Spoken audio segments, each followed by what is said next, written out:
Ng tanghali po sa ating lahat. Ayan, ganito po ang ito po ang bagong design natin na Ace Concrete Garden Bricks with plain cement toppings po. So ganito lang po kasimple ang paggawa ng Ace Concrete Garden Bricks, no? Parehas ang ratio ng buhangin dito, molasses, tubig at saka cement, parehas lang sa mga previous natin na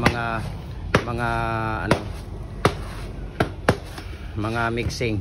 So sa sino pang hindi nakapag-follow, follow na po kayo sa ating Facebook page, Gem Hardware and Kukulamber Balulang Branch, at saka Gem Hardware and Kukulamber Makasandig Branch, at saka Gem Hardware and Kukulamber Kanituan Branch. Ayan. So tingnan natin ang pangalawang bira ni Kuya. Gem Hardware and Concrete Products Kanituan Branch, at saka sa ating Instagram account Felix _Pagikan 2000, at saka sa ating YouTube channel Felix Tan Pagikan Jr., at saka sa ating personal Facebook account Felix Tan Pagikan Jr. Kaya follow na po kayo para updated kayo sa mga bagong video natin. Kung may mga bagong video kayo na darating, may mga bagong video akong i-upload, ma-update po kayo lahat, no? So follow na po kayo sa ating mga followers. Maraming salamat po sa inyong lahat, no, sa patuloy ninyong sumusuporta sa ating video, sa ating live. Ayan, so thank you so much po sa inyong lahat. So tingnan natin dito ang is ni Kuya. Ayan, kung nakikita ninyo, yan si Kuya. Ayan, okay. So ganun lang po kasimple ang is, no?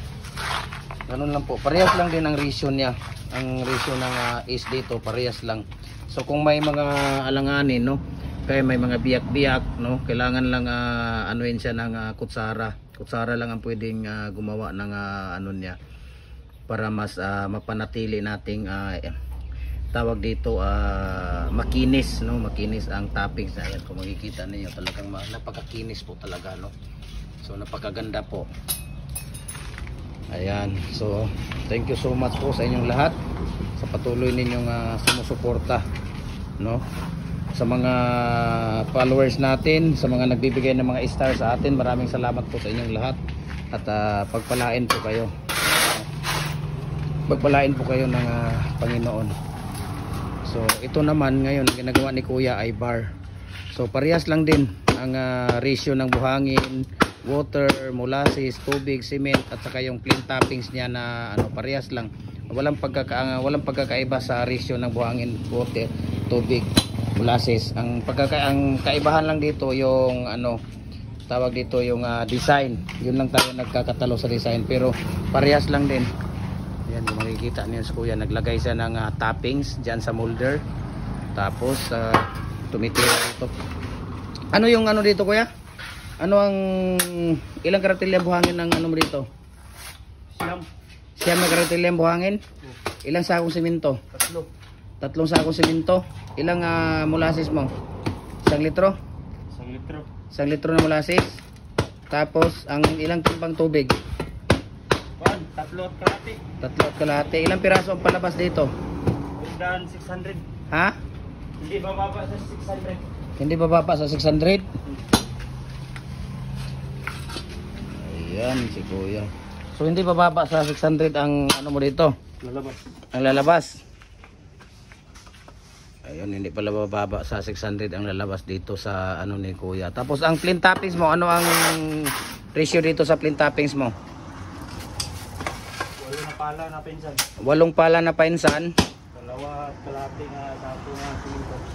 2 kalahati sako na na simento sa toppings. Nilalagyan mo pa ba ng tubig itong toppings mo? Hindi na, kasi basa ang balas. Basa ang buhangin. So nagaano ka lang, pinipitik-pitikan mo lang. Pagka medyo dry masyado. Ayan, kung nakikita ninyo, yan po ang tirada ni Kuya Angin, no? So ngayon is ang ginawa, no? Is at saka yung bar parehas lang ang labas niya. So ang ratio ng buhangin, tubig, molasses, semento, kasama ang plain toppings, parehas lang sila sa is at saka bar, kasi singlaki lang po sila eh. So ganun lang, parehas lang po ang niya dito. Is and bar po ito.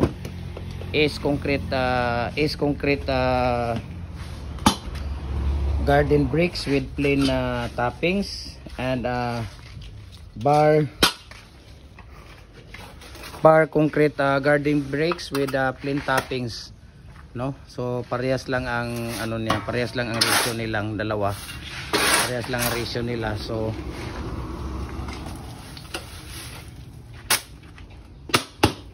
ang technique na lang dito, tips na lang sa paggawa kung paano, no? Kung paano natin na ang mixing niya. So kailangan ang mixing, manood kayo doon sa mga sinasabi ko kung paano, ilang beses i-ano siya ng dry, ilang beses yung sa weight niya. So ayan, so thank you so much Kuya Angking, thank you ha.